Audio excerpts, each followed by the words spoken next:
Bueno, muy buenas tardes para todos los que nos acompañan de manera presencial y también para quienes se conectan de manera virtual a través de nuestra página de Facebook. Les damos la bienvenida a esta nueva sesión de nuestro encuentro de cuidadores. Recuerden que este espacio busca fortalecer todos esos conocimientos y habilidades en el cuidado de la salud mental, no solamente de nuestros pacientes, sino también de ustedes como familias y como cuidadores. El día de hoy vamos a abordar un tema muy importante que se presenta con frecuencia en los hogares de nuestros pacientes y es el manejo del estrés del cuidador. Para ello, entonces, nos acompaña nuestra profesional Luisa Velázquez. Ella es psicóloga y especialista en adicciones de nuestro hospital. Luisa, bienvenida. Y a quienes se conectan, recordarles por último que diligencien el formulario de asistencia. Se está compartiendo el enlace en los comentarios, ¿cierto, Dani? Y también que vayan depositando todas esas inquietudes, apreciaciones que van surgiendo durante la charla para socializarlas al final de la sesión. Muchas gracias, Luisa. Muchas gracias, Caterine. Bueno, buenas tardes. Bienvenidos a todas y todas, tanto a los que nos acompañan de manera presencial como desde la virtualidad. Bueno, hoy vamos a trabajar de un tema muy importante, que es el tema del manejo del estrés del cuidador. De pronto no dejemos las preguntas para lo último porque después de pronto se les pasa, se los olvida, sino que a medida que yo voy hablando, si alguien tiene alguna pregunta, levanta la mano y con confianza van preguntando. Listo, no se vayan con dudas. Pueden ir preguntando a medida que yo voy hablando. Listo. Bueno, este tema es muy importante, nos acoge a todos. El rol de cuidador es un rol fundamental, ¿cierto? En las familias, para nuestros pacientes. Es un rol, digamos, muy bonito, pero a la vez también es arduo, es duro y es todo un reto el ser cuidador, porque a veces todo el sistema de atención, de salud y del cuidado se centra en el paciente enfermo, pero no se visualiza ese rol del cuidador que muchas veces también se vuelve paciente y que es fundamental, porque si el cuidador no está bien, el paciente también se puede descompensar y tampoco va a estar bien, ¿cierto? Bueno, entonces vamos a empezar a definir qué es un cuidador, ¿cierto? Cuidador se le llama a toda aquella persona.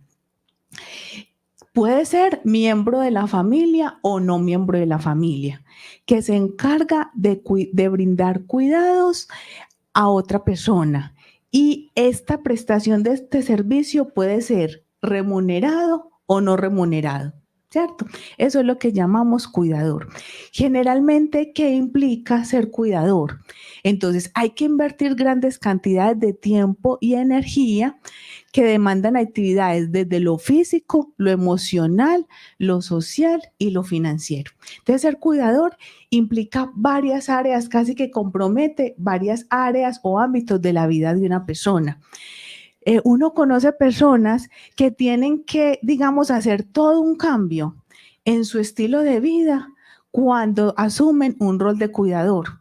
Por ejemplo, están estudiando y les toca salirse de estudiar. Están trabajando y les toca salirse de trabajar, ¿cierto? Entonces, implica todo un cambio porque ser cuidador implica dedicar mucho tiempo. Si de pronto es un cuidador también de alguien que tiene complicaciones físicas, la demanda física también aumenta fuera de la emocional. ¿Qué más implica ser cuidador? Bueno, como les decía, la persona tiene que modificar su vida para asumir unas tareas que generalmente generan mucha estrés y sobrecarga emocional y también en muchas ocasiones física, ¿cierto? A veces también, por ejemplo, tienen parejas afectivas, tienen hijos, tienen esposo y muchas veces, porque en casos que hemos tenido en la clínica, les toca separarse. Me toca cuidar a mi mamá, entonces le toca alejarse de la casa del esposo, le toca estar allí y acá, alejarse de los hijos. Entonces es también todo un cambio en ese estilo de vida que una persona llevaba. Bueno, y el cuidador también se enfrenta constantemente a decisiones que afectan la propia vida, como estas que acabo de mencionar, pero también tienen una responsabilidad moral por la persona que cuidan. Porque muchas de las personas que se cuidan, y sobre todo si, por ejemplo, son enfermos mentales, que no tienen una capacidad de autodeterminación, una persona con Alzheimer, una persona con una discapacidad cognitiva, ¿quién es el que le toca tomar las decisiones?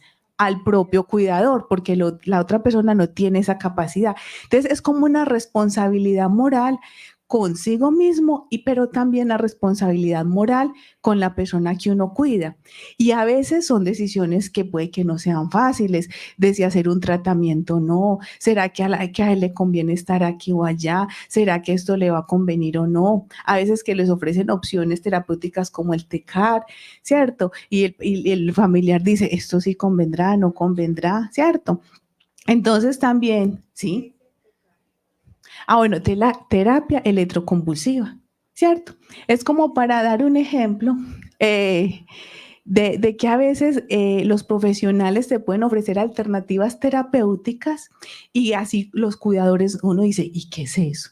¿Cierto? Y uno se pregunta, ¿y esto sí será conveniente? ¿No será conveniente? ¿Cierto?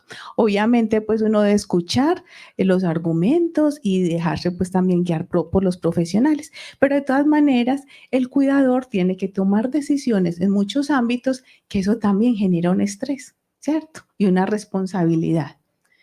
Bueno, ¿qué roles desarrolla generalmente el cuidador día a día? Entonces, toda la cotidianidad del paciente, que hay que levantarlo, darle la medicación, que estar pendiente de la comida, estar pendiente de que si se bañó, de que si se lavó los dientes, del desayuno, del almuerzo, ¿cierto? Como de todo el diario vivir de la persona. Obviamente, es mucho más estresante cuando la persona que se cuida es más dependiente, ¿cierto? Porque hay bueno, hay mucha, digamos, grados de variabilidad del paciente que se cuida.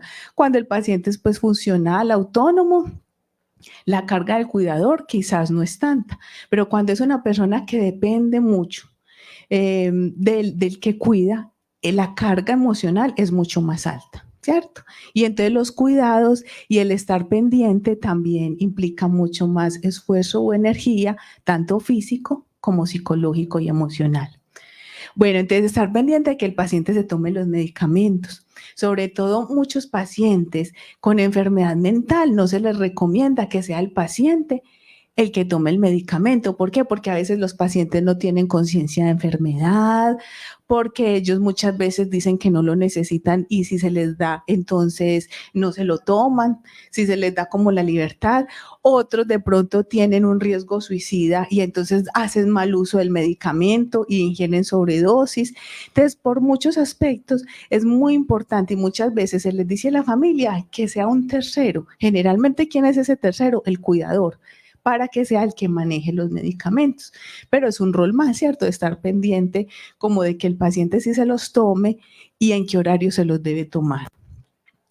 Manejar las alteraciones del comportamiento del paciente. Esta es una de las cosas, yo creo que más difíciles con el paciente, que principalmente cuando tiene enfermedad mental. Los pacientes a veces con enfermedad mental se vuelven irritables, son inestables emocionalmente, se pueden tornar agresivos, se pueden tornar groseros. Si usted le dice una cosa, se pueden irritar, lo malinterpretan. Y a veces, y el cuidador le toca todos los días, digamos que vérselas con estos estados de ánimo, con estas emociones, con esta irritabilidad, que los pacientes insultan, agreden, subvaloran, ¿cierto? Se van para la calle, no hacen caso, son rebeldes. Y esto también pues va generando toda una carga emocional. Porque la familia siempre van a querer pues lo mejor por lo general para sus pacientes y sus familiares, pero a veces desde el punto de vista de ellos no lo ven de esa manera. Entonces eso también se vuelve un conflicto y difícil de manejar.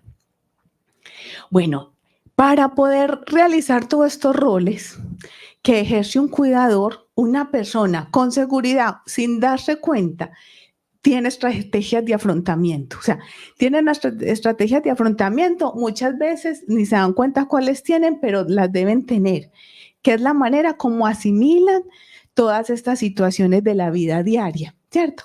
Pero algunas de estas estrategias no son saludables. Al no ser saludables, van a afectar al cuidador, al cuidado y a su rol de cuidador, ¿cierto? Entonces, es muy importante identificar qué estrategias de afrontamiento se utilizan. Que uno dice, no tengo, sí las tenés, sino que quizás no sos consciente de ellas, pero de alguna manera usted hace para resolver todo esto que le toca resolver a un cuidador en el día a día. Por allí la señora me levanta la mano. Yo ya me siento capaz, yo ya no me siento capaz no me siento capaz, porque yo soy muy, tengo tomando pastillas para el estrés, para la depresión, yo tengo diabetes, yo ya como que no me siento capaz, porque allí nos enfermamos todas, hasta los vecinos. Hasta los vecinos se estresan con él, esa salidera, esa entradera, eso abre cualquier hueco para volarse. Claro, de pronto ahorita miramos. Uno quiere como amarrarlo y él no, ya me van a llevar allá, que no vayan a visitarme. Y yo le digo, yo sí le digo a él, yo soy muy sincera con él y le digo, ¿y quién va a querer irte llevarte y vos molestar tanto aquí? ¿Quién va a querer llevarte y enseguida al otro día ir todos los días a visitarte? No, vea, estas son mis dos hijas que antes me ayudan a mí y ellas también se estresan, los maridos de ellas, no vaya por ahí, y yo no me siento como capaz, vea, yo soy con dolor de cerebro, de cuando yo ya lo veo así otra vez. Claro, ahí también, bueno, Gracias. Menos mal las hijas están presentes, es también hacer un llamado que una sola persona de la familia cargar con ese rol se estresa. Como dicen por ahí, se quema. Cuando son varios familiares, es muy importante escuchar también este tipo de, digamos, de situaciones del cuidador y entrar a coayudar y ser, digamos, coayudar en el autocuidado del otro. Porque finalmente también hay que ser consciente, ¿cierto? Que si la mamá en este caso se enferma, entonces ya no es un paciente, o sea, ya no es solo el hijo, en este caso el hermano, sino también la mamá. Entonces es importante que la familia, el apoyo social y familiar es muy importante. Luisa, por acá, los que están conectados. Rubián Alonso Villa dice, es verdad, hay que dejar cosas como la vida social porque ellos se vuelven agresivos y por eso evitamos y dejamos muchas cosas por lo que o la enfermedad que ellos tienen. Zulma Galeano dice, buenas tardes, ser cuidador es difícil, a mí también me tocó tomar citas con psicología y psiquiatría porque el estrés es mucho. Berenice Parra dice, el estrés causa mucha ansiedad. Juan David Piedradita dice, pautas para el bienestar en cuanto a tranquilidad mental, también para los cuidadores y no terminar igual. Así es, muchas gracias a todos por sus comentarios y acá vamos avanzando y vamos a mirar como algunas estrategias. Y muy cierto lo que dicen también los que nos participan de manera virtual, ¿cierto? Bueno, entonces, muchas veces en este rol de cuidador uno da más allá de lo que uno puede dar. Uno utiliza estrategias quizás poco saludables y a veces uno se olvida de uno mismo. Y esto es lo que da lugar a lo que se llama el síndrome del cuidador, ¿cierto? Que prácticamente es una enfermedad más y también entonces es importante acudir también a una atención profesional. Por ejemplo, ahorita la que nos comentó que asiste a citas de psicología, muy importante también entonces buscar esa ayuda profesional. Bueno, ¿qué es el síndrome del cuidador? Entonces, es un trastorno que se presenta en personas que desempeñan el rol de cuidador, principalmente una persona dependiente, ¿cierto? Que les digo que entre más dependiente sea la persona, más, digamos, más estrés y más posibilidad de que dé lugar un síndrome de cuidador. Se caracteriza por un agotamiento físico y psíquico, ya que la persona tiene que afrontar de repente una situación nueva para la que no está preparada y que consume todo su tiempo y su energía. Se considera producido por un estrés continuado contra la enfermedad y que puede agotar las reservas físicas y mentales del cuidador. Casi muy similar a lo que nos describía ahorita la participante. Ya me siento agotada, que no soy capaz. Esa sensación subjetiva hace parte del síndrome del cuidador. Y miren algo muy importante que dice acá, para afrontar algo para lo que uno no está preparado. A nadie nos enseñan a ser cuidadores. Se toca asumir el rol en el día a día porque tocó, pero no es que a uno lo eduquen en esto, a nadie forman para esto, ¿cierto? Y por eso entonces es muy importante este tipo de actividades. Siguiente. Bueno, entonces hay que identificar primero para saber, bueno, yo tengo un síndrome del cuidador o no, porque no necesariamente se da en todas las personas que cuidan. Entonces, lo importante para uno poder cambiar es primero identificar cuáles pueden ser algunos de esos síntomas. Entonces, hay síntomas físicos, psíquicos y sociales. Dentro de los físicos, generalmente lo emocional también afecta la salud física. Ellas no van por dos lados diferentes, sino que van de la mano.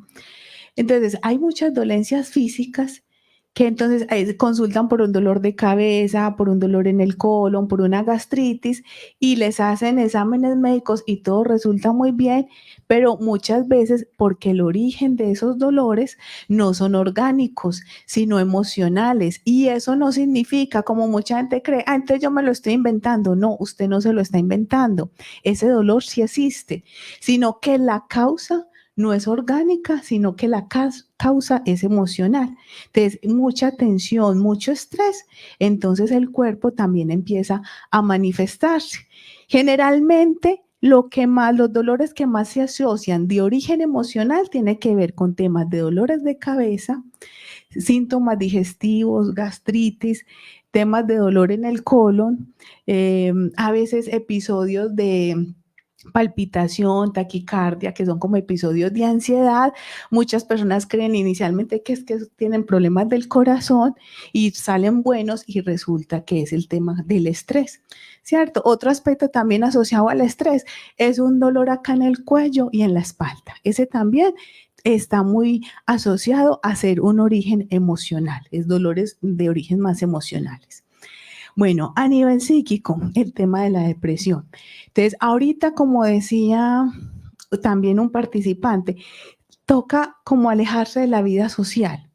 A veces como porque exige estar muy de lleno con una persona, alejarse, pero muchas veces también la depresión hace que la persona ya no quiera salir, ya no se quiera organizar, se deja hablar con su familia, ya no quiere salir con nadie, empieza trastornos del sueño. Eso también es un síntoma que es muy común. O empiezan a querer dormir mucho, a no quererse levantar de la cama. O todo lo contrario, te pasa a ti, o todo lo contrario, a no dormir nada, ¿cierto? A no dormir nada, se va el sueño, un insomnio, y el insomnio de manera repetitiva empieza a generar en el día una sensación de irritabilidad, de cansancio, de desgano y también puede generar una alteración emocional, el no dormir. Dormir es fundamental. Se habla en una persona adulta por lo menos de 6 a 8 horas, ¿cierto? Bueno, y a nivel, bueno, también da temas de angustia y ansiedad. ¿Cómo se puede manifestar esto? De pronto como queriendo comer mucho,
Estar cuidando a un paciente y sentarme aquí al lado de él, como a mirarlo, que yo no puedo hacer más nada sino ahí.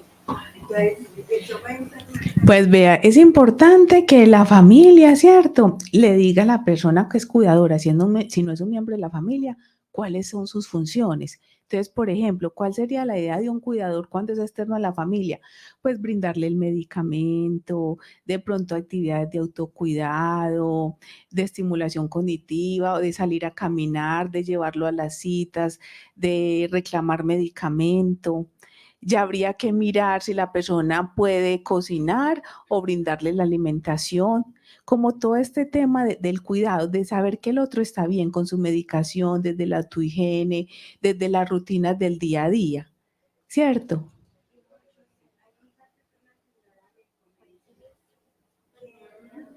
Por ejemplo, es en el lugar.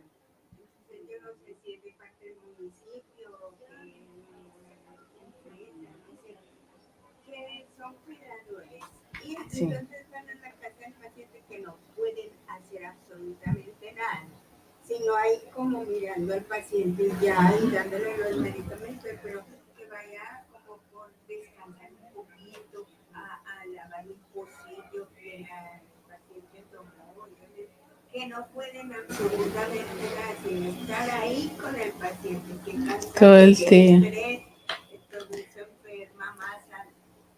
Pues ahí, ya que la familia también puede preguntarle a la persona que está haciendo ese rol, es, bueno, usted no podía hacer esto, dígame qué sí podía hacer, ¿cierto? Como una comunicación, una coordinación y centrarse en lo que sí pueden hacer y en lo que no pueden hacer. Porque veis que la supervisora, yo me imagino que es va a ir de la supervisora y si encuentra al cuidador haciendo otra actividad que no sea ahí con el paciente o con él, y le dice que firma y la despide. Ah, ya. No, sería bueno entonces hablar con la institución, ¿cierto? Para uno mirar qué expectativas, o sea, qué expectativas se genera, qué puedo esperar de ese cuidador y qué no puedo esperar, y ceñirse a eso, ¿cierto? Si es algo institucional. Listo. Yo pienso que solamente la tienen solamente para cuidar. Pero eso ya es decisión del que trabaja, ¿cierto? Esa es decisión del que asume ese rol, ¿sí? Eso ya es decisión de esa persona.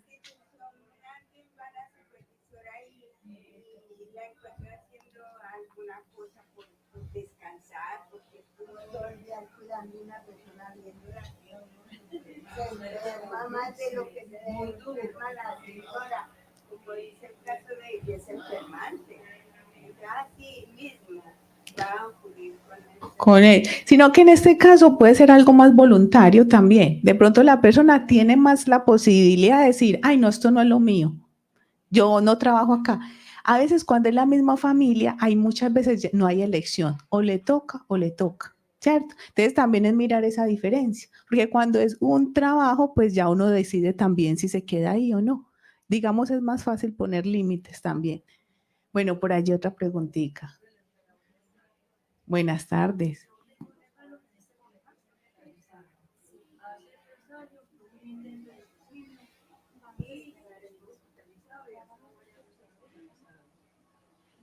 Tengo una hermana que se porque es bipolar, pero no se deja hacer un tratamiento y ella vive con él. Entonces eso es una cosa impresionante porque ella quiere hacer lo que ella quiere, lo que ella le provoca. Entonces vive con mi hermano y lo único que hace es como hacerle la comida y él trabaja. Por ejemplo, ella le encuentra la comida toda fría en la nevera, en fin, ella no se preocupa por nada. De vez en cuando se preocupa por él, pero tiene un problema. Ella quiere estar todo el día en la calle. Ella sale, entra, va, viene, y es un desorden que uno no sabe ni qué hacer. No hemos podido concientizarla a ella de que necesita un tratamiento, que tiene que ir al psiquiatra o de la psicóloga. No. Se le mandan muchas veces psicólogos a la casa que los tratan a ellos dos, pero el compromiso con ella es muy poco. Yo pienso que es más el compromiso de mi hermano que está enfermo que de ella. Pero hay un problema.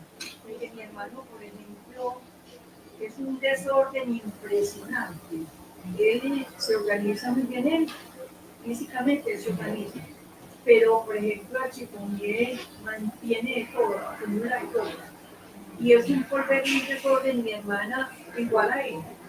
Entonces uno se pone que no sabe ni qué hacer, hay que llegar a ella a poner orden en la casa, a llamar la atención. Sí, es la familia estar pendiente, ¿cierto? Veo que son como funcionales, él trabaja, es la familia estar pendiente y como hasta cierto punto lo que se puede intervenir mientras sean funcionales, no haya un riesgo como de agresión entre ellos mismos ni hacia sí mismos, ¿cierto? Estar pendiente que estén con el medicamento. Quizás la casa nunca brille o tenga el orden que otras personas quisieran, pero el hecho es que si ellos son los que viven ahí, se sienten cómodos, por lo menos que sea algo vivible, ¿cierto? Pero tampoco uno cargarse con lo del otro cuando son esas decisiones del otro. Es muy importante también cuando se es cuidador poner límites, sobre todo también cuando el otro pues tiene cierta capacidad de decisión, tiene cierta funcionalidad. También es como respetar un poco ese estilo de vida del otro, siempre y cuando uno vea que no está afectando pues como su vida o no está en riesgo como la integridad de otras personas. Listo. Debemos seguir avanzando. Listo. Bueno, el éxito del cuidado, ¿de qué depende? Del grado en que los cuidadores cuiden de sí mismos. Eso es muy importante. A veces las personas tienen la idea de que uno debe preocuparse por el otro, de que el otro esté bien sin importar uno, y que si uno piensa en uno, entonces que uno está siendo egoísta. No, yo le digo a los pacientes, vea, pensar en usted es pensar en sus seres queridos, es pensar en el otro, porque si usted está bien para sus seres queridos, pero si usted está mal, usted no va a estar bien para nadie. Entonces, el primer paso para ser un buen cuidador es pensar primero en usted. Muchas veces los cuidadores ni comen, son los últimos en comer, los últimos en acostarse, los primeros en levantarse. Entonces, no, hay que sacar tiempo para comer. ¿Cierto? Que no pueda sacar una hora, pero el tiempo mínimo para sentarse y comer, ¿cierto? Sacar tiempo para dormir. Ay, no, es que yo tengo que pensar en el otro. Ah, no, pero acuérdese que usted piensa en el otro si piensa en usted, porque si usted está bien mal, ahorita la señora dice, yo estoy muy agotada, si ella se enferma, entonces ya quién va a cuidar al otro, ¿cierto? Ya no hay nadie quien lo cuide. Entonces hay que pensar en uno para pensar, sí, en el otro. Entonces eso es fundamental. Y también se ha determinado que las personas que son cuidadoras en relación a las que no lo son, las que son cuidadoras se enferman más, consultan más al sistema de salud y se demoran más en recuperarse de una situación de salud en comparación con las personas que no asumen un rol de cuidador, ¿cierto? Bueno, entonces, ¿qué es importante para el autocuidado? Entonces, ser conscientes, como les decía, de que para cuidar bien, primero hay que cuidarse uno mismo.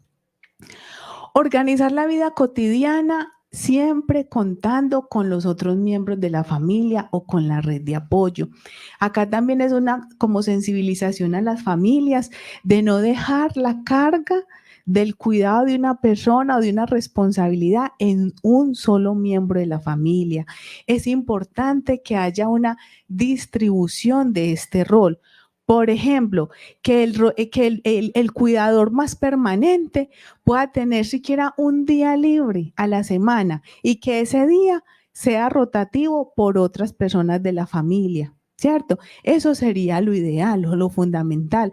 O si un paciente requiere cuidado de día y de noche, que se rote, unos de día, otros de noche, no la misma persona de día y la misma persona de noche, ¿cierto? Brindar espacios al cuidador principal para que tenga momentos para salir, para hacer alguna actividad que el cuidador quiera hacer, ¿cierto? Ya sea ejercicio, visitar una amiga, ir a un grupo, ir a danzas y facilitar estos espacios. Entonces también es sensibilizar a todo el grupo familiar y esto los beneficia a todos, porque es que, como les dije ahorita, si el cuidador principal se enferma, ya entonces sobre la familia también se deben encargar ya no solo de uno, sino de dos. Entonces es más fácil distribuirse en ese rol. fundamental. Muchas veces el cuidador se queda callado, no, ay no, para no molestar a fulanito, fulanita, y callados aguantan y a punta de explotar del estrés de la ansiedad. No, hay que hablar, hay que decirle al otro, porque los otros tampoco son adivinos. Si usted no dice nada, dirán, ah, no, ella está muy bien, o él está muy bien en ese rol, no tiene quejas, se siente bien. Y mentiras, no, hay que hablar, eso también es muy importante. Bueno, como les decía ahorita, hay que sacar tiempo para comer, ¿cierto? Ustedes miran en la distribución del día, si comen antes o después de enfermo, pero deben comer. No, yo como más tardecito, no, primero él, no, primero la familia, no. Primero usted y luego también contar con el otro. Sacar tiempo para dormir.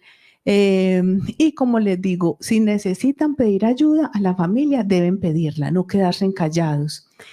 La administración del tiempo y priorizar actividades, eso también ayuda mucho. Priorizar actividades.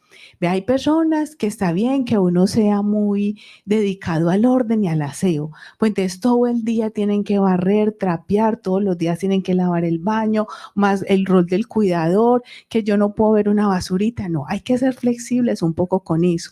No es que uno se va a dejar, ¿cierto? Pero que si no se pudo barrer todos los días, no se puede barrer todos los días, que hoy se barrió y se trapeó, mañana se lava el baño, pasado mañana se lava la ropa. Es como distribuir en toda la semana las actividades, porque lo ideal es tampoco uno desde que se levanta hasta que se acueste haciendo oficio y dedicada a la persona que cuida. Cualquier persona se enferma así. Entonces, es sacar tiempo y ser un poco flexibles con el tema del orden. Mira, que hay una basurita y no se pudo, bueno, no se pudo, ya era mañana, ¿cierto? Y cada día hace una cosita, para que tampoco puedes decir que uno se va a dejar como en el descuido. Bueno, es importante reconocer las emociones. Lo que les decía, los cuidadores también deben acudir a citas de medicina, de psicología, si es necesario de psiquiatría, tomar el medicamento, ¿cierto? Ir a citas, o sea, también no solamente es el paciente, sino el mismo cuidador. Ojalá, pues, abstenerse del consumo de drogas. A veces las drogas se vuelven como una manera de gestionar las emociones, ¿cierto?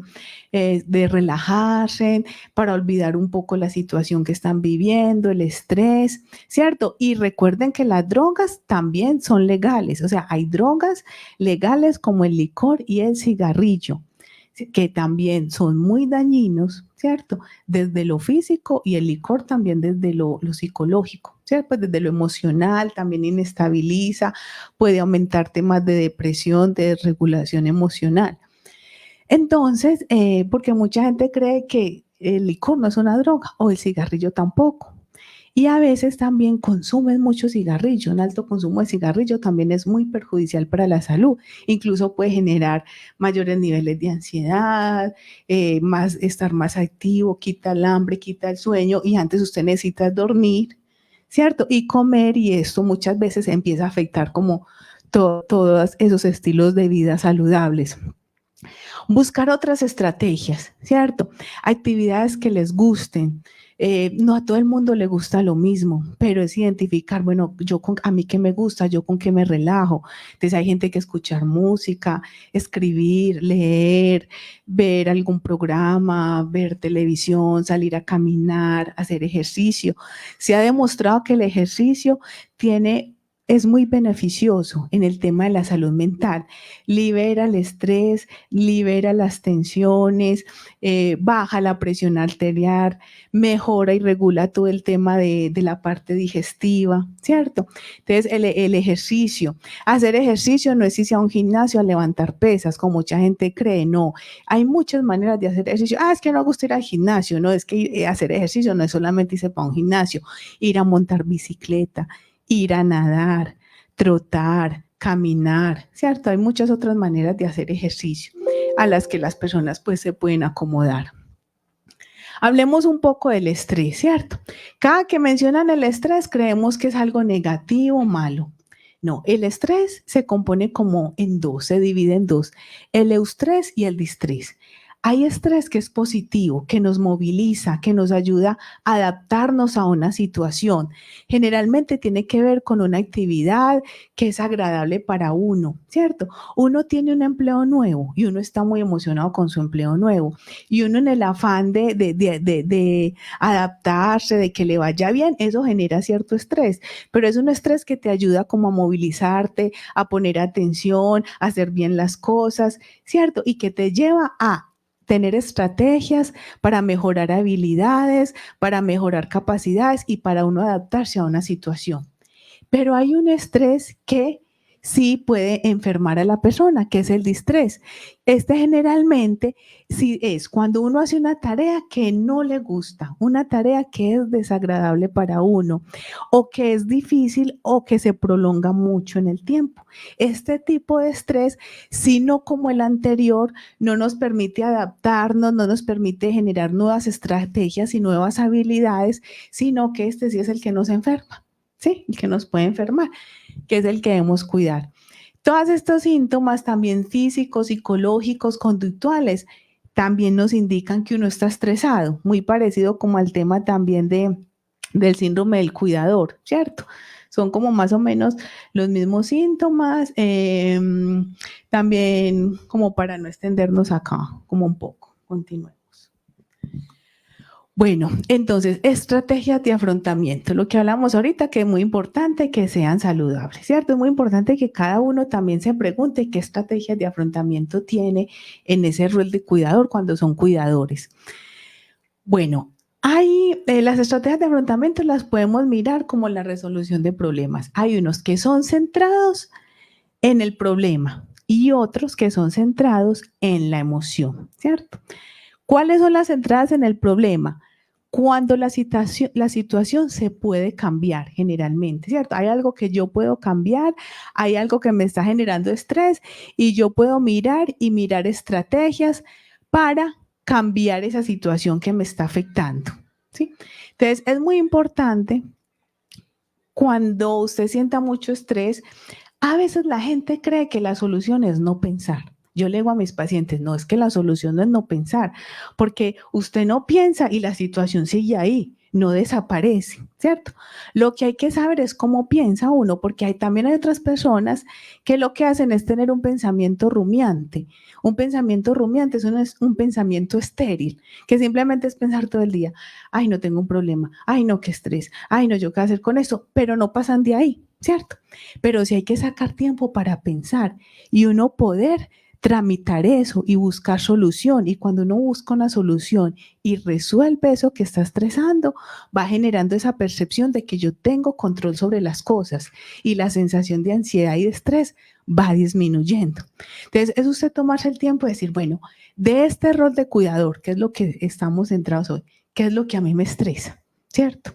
Entonces, escribirlo, copiarlo, me estresa es esto, me estresa es lo difícil que es esta persona, el desorden del otro, que no me hace caso, que es grosero o que no tengo tiempo para dormir, o cierto, es como primero entonces identificar qué es lo que estresa.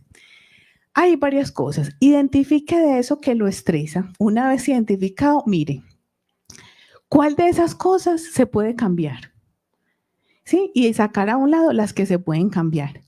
Y hay otras que no se pueden cambiar, ¿cierto? Entonces, si usted dice, ah, no, es que ser cuidador, pero si usted no tiene otra opción y le toca asumir ese rol, por decirlo de alguna manera, pues eso ya no se puede cambiar, ¿cierto? Entonces, lo que no se puede cambiar, vamos a centrarnos en estrategias de afrontamiento centradas es en la emoción. Y lo que sí se puede cambiar son estrategias de afrontamiento centrados en el problema, ¿cierto? Entonces, por ejemplo, lo que les decía ahorita, ay, no, es que yo me estreso porque todos los días tengo mucho que hacer y tengo que estar pendiente de esto y del aseo y de lo uno, de lo otro. Entonces dice, ah, no, entonces estrategias de pronto centradas en el problema. Ah, no, entonces voy a priorizar. Ah, no, entonces yo todos los días no voy a poder barrer ni trapear. Ah, no, entonces yo todos los días no hago esto. Entonces tales días hago esto. Entonces, para hacer comida todos los días, entonces voy a hacer sopa para 2 días, voy a hacer arroz para 3 días. O sea, como buscar una solución. Ah, no, yo voy a hablar con mis hijas para que vengan y me ayuden, para que vengan y me apoyen. Yo sola no estoy sintiendo con esto, ¿cierto? O que mientras ellas hacen una cosa, yo hago la otra, ¿cierto? O que mañana el paciente vea, yo tengo que hacer la comida, tengo que trabajar, tengo que tiene citas, que hay que reclamar medicamento. Ay, no, esto me está estresando. Entonces, voy a llamar a fulanita, peranita, si me apoya con esta parte, que yo hago esta, que el otro lo acompaña a la cita, que otro reclame los medicamentos, yo me quedo haciendo la comida, ¿cierto? Entonces, esos son estrategias centradas en el problema. Y las estrategias centradas en las emociones tiene que ver ya es con lo que generalmente uno no puede cambiar. Entonces ya está centrado es en lo que uno piensa, influye mucho sobre lo que uno siente. Y nosotros podemos influir en nuestros pensamientos a veces con un monólogo interno, ¿cierto? Entonces, si usted dice, si uno tiene es como cambiar la valoración que uno tiene de esa situación que lo está estresando. Si usted empieza, no, yo no soy capaz con esto, yo acá estoy perdiendo mi vida, no, es que, sí, si usted empieza a valorar el rol de cuidador como algo que siente que está perdiendo su vida, que eso no le da sentido a su vida, claro, eso emocionalmente te va a estresar mucho y es algo que de pronto no puedes cambiar, como decidir, no, yo decidir no ser cuidador, porque es un hijo tuyo, porque es una responsabilidad, ¿cierto? Y no se puede descargar, o porque son los padres. Entonces ahí es empezar a darle un sentido, cambiar esa valoración subjetiva que se le da a ese rol. Es decir, bueno, no, son mis padres, ellos me han dado mucho, yo debo retribuir un poco frente al cuidado que me dieron, darle un poco de sentido, ¿cierto? A esa labor que ya hago, a eso que uno no puede cambiar. Eso a veces se llama resignificar también, ¿cierto? Mirarlo desde otro punto de vista, darle una valoración más positiva, darle un sentido de vida. Y esto permite que esa labor sea mucho más, digamos, más llevadera y más satisfactoria, ¿cierto? Entonces, ahí eso es más centrado en las emociones, que pueda tener como una posición, una actitud frente a esa situación en el que usted se sienta mucho mejor. Bueno, devolverlo, yo miro una cosita, por favor. Bueno, entonces dentro de las estrategias centradas en la emoción, hay una parte fundamental que es la aceptación, ¿cierto? La aceptación, la reevaluación positiva, que es como lo que les acabé de explicar. Y esa aceptación es, no se ponga a pelear con lo que usted no puede cambiar. Pues les digo, es muy importante identificar qué se puede cambiar. Primero, ¿qué me estresa? ¿Qué puedo cambiar de eso? ¿Y qué no puedo cambiar? Lo que no puedo cambiar, no pelee con eso, ¿cierto? Aceptar. Porque a veces, por ejemplo, se los pongo como en otro contexto, se muere un ser querido, entonces la persona empieza, pero es que si no se hubiera muerto, pero es que si estuviera vivo, pero es que si yo pudiera contar con él, ahí es como una negación, como sí, muy bueno, pero no está, no se puede revivir, hay que aceptar. Y cuando uno acepta, ya empieza a elaborar mucho más fácil esa situación, ¿cierto? Entonces lo mismo cuando es cuidador, ay, pero ¿por qué a mí me tocó esto? ¿Pero por qué a mí? Entonces esa pelear con eso, ese es sentirse uno mal y no ayuda a que uno avance en el proceso. Entonces eso no se puede cambiar, me tocó, fue la situación, es cierto, uno no escoge tener una mamá enferma o un hijo enfermo, las situaciones se dan así. Entonces es decir, bueno, no, ya que me tocó esto, ¿yo cómo lo voy a afrontar? De la mejor manera, una manera en que pueda ser más llevadero para mí. ¿Listo? Bueno, entonces, algunas prácticas también para la reducción de estrés. Bueno, yo les decía, hay gente que escribir le ayuda mucho. La respiración también ayuda mucho. Cuando uno está, la ansiedad a veces se ve reflejada en taquicardia, respira rápido la persona, en el temblor. Entonces, los ejercicios de respiración ayudan mucho para oxigenar el cerebro, para que el cuerpo se sienta más tranquilo, para bajar las palpitaciones del corazón cuando se aumentan, ¿cierto? Vamos como a ensayar un ejercicio de respiración que es muy básico y lo pueden hacer como en momentos de mucha tensión. Es importante cerrar los ojos. ¿Cuál es la diferencia? Hay gente que cuando tiene taquicardia también empieza a hiperventilar. ¿Qué es hiperventilar? Respirar muy rápido. Esta respiración no entra, no oxigena. Antes se puede sentir que se está ahogando porque la respiración realmente no fluye. Entonces, una respiración para relajar, o lo que llaman a veces la diafragmática, consiste en llevar el oxígeno hacia la parte inferior de los pulmones, ¿cierto? O como la parte superior del abdomen. Entonces, una técnica es que el dedo meñique lo ponen como en la parte del ombligo hacia arriba. Entonces, la idea es que el aire entre a esta parte. Entonces, para ser consciente, no es dejar el aire en el pecho, no es inflar el pecho, sino llevarlo al abdomen. Entonces, si uno coloca la mano, pues quizás es más consciente. Inhala por la nariz, llevando y que el abdomen, cuando usted inhale, se infle. Y suelta también desinflando la parte del abdomen y puede soltar por la nariz o por la boca. El inhalar pueden ser 3 segundos, usted cuenta, sostiene 3 segundos y suelta 3 segundos, y para volver a hacer el ejercicio otros 3 segunditos. Esto permite que las palpitaciones del corazón disminuyan, que el oxígeno fluya más, que entre como al cerebro y como que el cuerpo se le diga, no pasa nada, no estamos en peligro, tranquilo, y eso puede generar como una estrategia pues como de respiración consciente. Bueno, también hay otros ejercicios de relajación que consiste en usted contraer una parte del cuerpo y luego relajarla. Esto ayuda muchísimo, ¿cierto? Entonces, a veces uno puede la espalda contraerla hacia atrás y luego la relaja, ¿cierto? Lo mismo los músculos de los pies, de las manos. Esto también ayuda a un proceso de relajación. ¿Listo? Continuamos. Ahora yo. Bueno, acá podemos... Como A ver, que usted dice que relajar una parte del cuerpo puede ser de acá arriba o abajo, pero entonces como si a la vez el cuerpo se relaja todo. sino que se va concentrando por los músculos. Entonces, por ejemplo, usted puede estar recta, tirar la espalda hacia atrás y contraerla. Y contar por ahí 7 segundos. Y luego la relaja. Entonces, ahí te estás concentrando en la espalda. Lo mismo puede pasar, por ejemplo, con las piernas. Tú contraes el músculo un tiempo y luego lo relaja. Y así como con varias partes del cuerpo.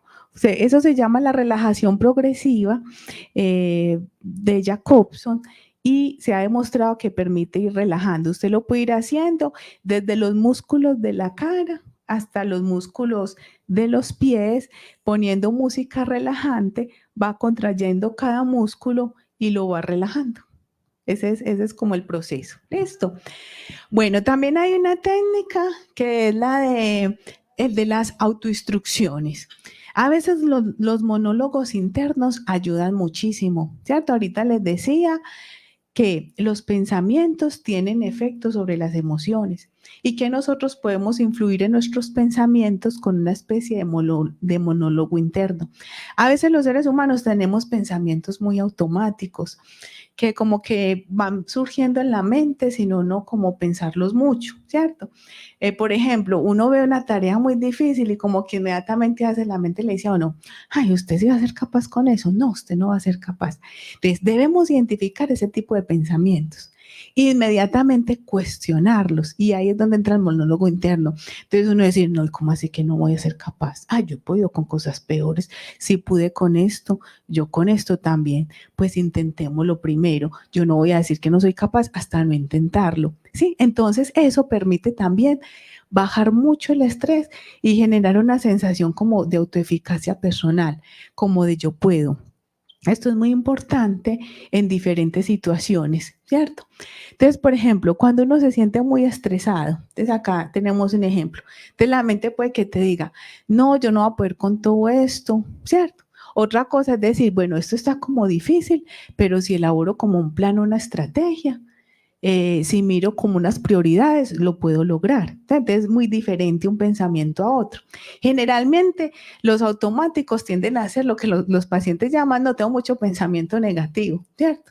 Que yo no puedo con la vida, que esto es muy difícil, que yo no voy a poder trabajar, que yo nunca voy a poder tener una novia, ¿cierto? Pero es empezar uno a cuestionarlos y en la práctica buscar estrategias para llevar un poco a cabo y poco a poco ir logrando como eso que se quiere, ¿cierto? Bueno, ¿qué debemos evitar? ¿Qué debemos evitar? Las emociones no se deben reprimir, negarlas, ignorarlas, evadirlas. Sí, que a veces las personas como que no quieren pensar en las emociones, porque las quieren como reprimir o acá no pasa nada o yo estoy bien, pero en el fondo no están bien. Entonces, acuérdense en lo que les decía ahorita, el primer paso para cambiar algo es primero aceptarlo, identificarlo y reconocerlo. Entonces uno tiene que reconocer, no, yo sí estoy estresado o estoy sintiendo como mucha tristeza muy frecuentemente o me estoy sintiendo muy ansioso muy frecuentemente. Entonces ya una vez uno lo identifique, bueno, ¿yo qué voy a hacer con esto? ¿Cierto? Se intenta uno por sus propios medios, relajarse con las actividades que le gustan, buscar apoyo, o si ve que así no es, o le queda muy difícil como ya uno solo, entonces, no, yo voy a buscar ayuda profesional, ¿cierto? Voy a pedir una cita con un psicólogo y bueno, y buscar como ese acompañamiento terapéutico. Luisa, Margarita por Facebook dice, mi madre es cuidadora de mi hermano y ella hace tiempo cuando se estresa o le da impotencia a algo o a alguien, le da por hacer como rabietas, grita, golpea las cosas, las tira, las rompe y se lastima. ¿Cómo puedo ayudarla? Claro que sí. Acá también una de las que yo les decía que no son estrategias de afrontamiento saludables o inadecuadas, está lo que está mencionando acá nuestra participante, que tiene que ver con la agresión física, la agresión verbal o realizar conductas autolesivas. Entonces, algo muy importante ahí es aceptar que las emociones son normales. Nos da rabia, nos da tristeza, ¿cierto? Entonces yo no le puedo decir a una persona, no, no le dé rabia. No, no te pongas triste, ¿cierto? Se me murió un ser querido, no te pongas triste. Pues eso no cabe, ¿cierto? Las emociones son normales. Entonces yo le diría a nuestra participante, está bien que le dé rabia, a todos nos da rabia, pero el problema no es la rabia, el problema es yo cómo la manejo, yo qué hago con la rabia. Entonces muchas veces las personas dirigen esa rabia hacia sí mismo, haciéndose daño, autolesionándose, ¿cierto? Que se aruñan, que se cortan, lo que llaman el cutting. O dirijo esa rabia con la agresividad a manera externa, ya sea con los seres queridos, con los que están ahí, o tirando los objetos, como también nos decía la participante. Entonces, ¿qué les recomiendo yo? Entonces, para el tema de no hacerse daño, hay algo que yo recomiendo mucho, es coger 2 pedazos de hielo, apretarlos en la mano, pasárselo por la carita, por el cuello, por las manos, por las piernas. Eso genera una cierta sensación como de en el cuerpo, pero no te estás haciendo daño como es cortarte, ¿cierto? Pegarse un baño de agua fría, buscar otro tipo de estrategias. Eso también ayuda mucho. Salir a caminar, en vez de tirar las cosas, que a veces dañan las cosas. Y yo les digo, ¿a cuánto le costó a usted conseguir un celular? Y en un momento de rabia lo tiro y lo dañó. O un televisorcito, o un comedor, pues que es lo que los pacientes me han dicho que han dañado. No, entonces tiene mucha rabia. Coge una almohada, la abraza, coge una pelotica y la tira a la pared un rato como una forma como de lanzar algo, pero ahí no estás dañando nada, ¿cierto?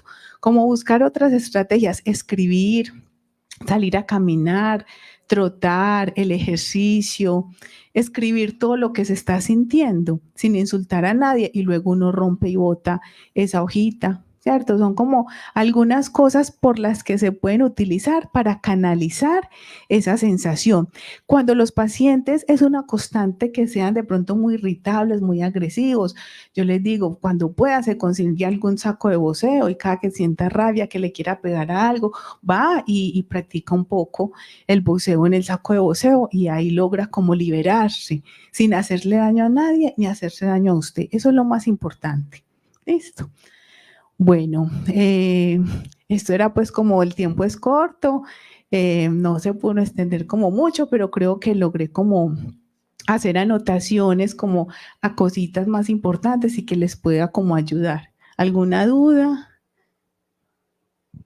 Bueno, muchas gracias a todos por su participación, a quienes también por el chat han resaltado la importancia de este tema, de estos encuentros. Esa es la idea, que ustedes aprovechen al máximo todas estas herramientas que se brindan desde la institución. Esperamos pongan en práctica todas estas recomendaciones que nos hizo nuestra profesional y recuerden que el próximo jueves en este mismo horario vamos a abordar el tema de síntomas de alarma en los trastornos de ansiedad y depresión. Muchísimas gracias. Bueno, y recuerden por favor a quienes nos ven virtualmente diligenciar el formulario de asistencia que se encuentra en los comentarios de la publicación. Muchas gracias, feliz día.